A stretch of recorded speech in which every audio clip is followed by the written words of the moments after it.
¿Lo has vuelto a hacer? Estás ahí parado frente a un conocido con el que has interactuado al menos 3 o 4 veces en el pasado, lo miras a los ojos y de repente te das cuenta de que su nombre simplemente ha dejado de existir en tu universo. No es que esté en la punta de la lengua o que te cueste pronunciarlo, es que hay un vacío absoluto, una ausencia total como si ese dato nunca hubiera sido grabado en los archivos de tu memoria. Y lo que sigue no es solo el olvido, sino esos 12 segundos de actuación dramática y desesperada donde buscas cualquier distracción. Inclinas el cuerpo para parecer ocupado o rezas para que alguien más entre en la habitación y pronuncie ese nombre antes de que el silencio se vuelva insoportable. Todos hemos pasado por ese pequeño infierno social. Pero la realidad es que las personas que sufren de este olvido crónico no son groseras ni descuidadas, y mucho menos son personas con capacidades intelectuales limitadas como a veces la sociedad nos hace creer.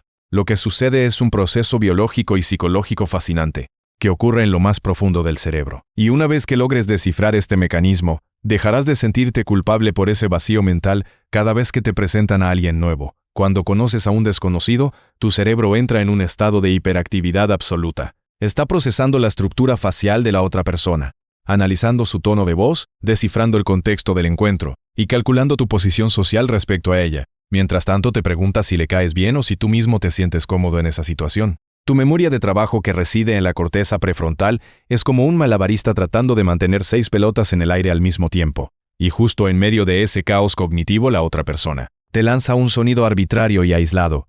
Hola, soy Kevin. En ese instante, el nombre Kevin no significa nada para tu sistema operativo mental, no está conectado a ninguna imagen previa, ni a un sentimiento ni a un concepto que ya conozcas. Simplemente es un dato huérfano flotando en un cerebro que está demasiado ocupado tratando de sobrevivir a la interacción social como para darle la bienvenida a un sonido sin contexto. La psicología ha estudiado esto a fondo, y en el año 1987, los investigadores, McQueen y Ellis, revelaron algo conocido como la paradoja de Baker-Baker. El experimento consistía en mostrar la misma fotografía a 2 grupos distintos. A uno se le decía que el hombre de la foto era un panadero o baker por su profesión en inglés, y al otro grupo se le decía que su nombre propio era Baker. Después de unos días, el grupo que aprendió la profesión lo recordaba con muchísima más facilidad que el grupo que solo recibió el nombre. La razón es que cuando piensas en un panadero, tu cerebro activa una red inmensa de asociaciones como el olor al pan recién hecho, el calor de un horno, las mañanas tempranas y la textura de la harina, pero cuando el dato es solo un nombre propio no hay ninguna red que lo sostenga. Flota en el vacío sin origen ni significado. Por naturaleza los nombres son semánticamente vacíos, y tu cerebro, que es una máquina de eficiencia brutal, prefiere descartar lo que no tiene sentido para quedarse con lo que realmente importa. Piensa, por ejemplo, en el último funeral al que fuiste. Seguramente recuerdas el aroma de las flores en el aire, el silencio pesado de la sala, quién estaba más afectado por la pérdida o alguna frase que alguien pronunció y que te golpeó directamente en el pecho. Sin embargo, es muy probable que no recuerdes ni una palabra de lo que estaba escrito en el folleto de la ceremonia, porque tu cerebro decidió por ti que el texto impreso no era relevante. Los nombres son como ese texto impreso, mientras que la esencia de la persona es el funeral completo.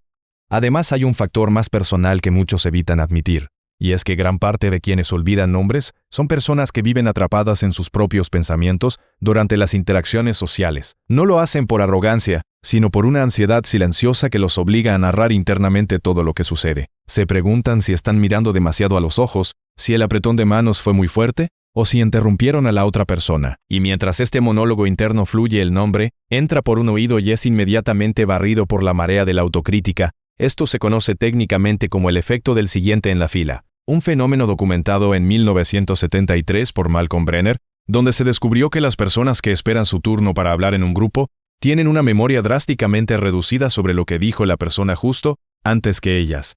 Esto pasa porque ya están editando su propio discurso en tiempo real. Están medio paso adelante en el futuro, y nunca están plenamente en el presente.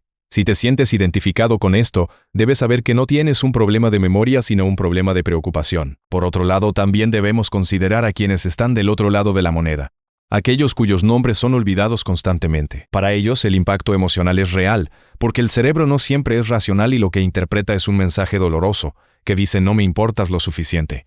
Pero esa interpretación está casi siempre equivocada. La persona que olvidó tu nombre probablemente se quedó pensando en la historia que le contaste, sobre tu familia, en la forma en que te ríes o en ese tono de voz particular que te hace único. Esa persona estuvo presente para todo lo importante, pero simplemente falló en la etiqueta del nombre. La memoria no funciona como una grabadora de video que guarda archivos de manera perfecta. sino que guarda impresiones, fragmentos, emociones y patrones de forma selectiva. El cerebro prioriza lo que es emocionante, lo que es sorprendente, o lo que está conectado con algo que ya sabemos, pero una sílaba arbitraria, lanzada en el momento en que intentas parecer una persona normal, frente a un extraño tiene muy pocas posibilidades de sobrevivir. Curiosamente, quienes olvidan nombres suelen ser pensadores asociativos con una memoria contextual muy rica. Pueden recordarte la ropa que alguien llevaba en una fiesta hace 3 años, o la expresión de su cara cuando compartieron un secreto. Pero si les preguntas el nombre de esa persona, se quedarán en blanco porque su arquitectura mental está diseñada para la narrativa. La empatía emocional y el entendimiento profundo en lugar de tareas mecánicas y etiquetas sociales bajo presión.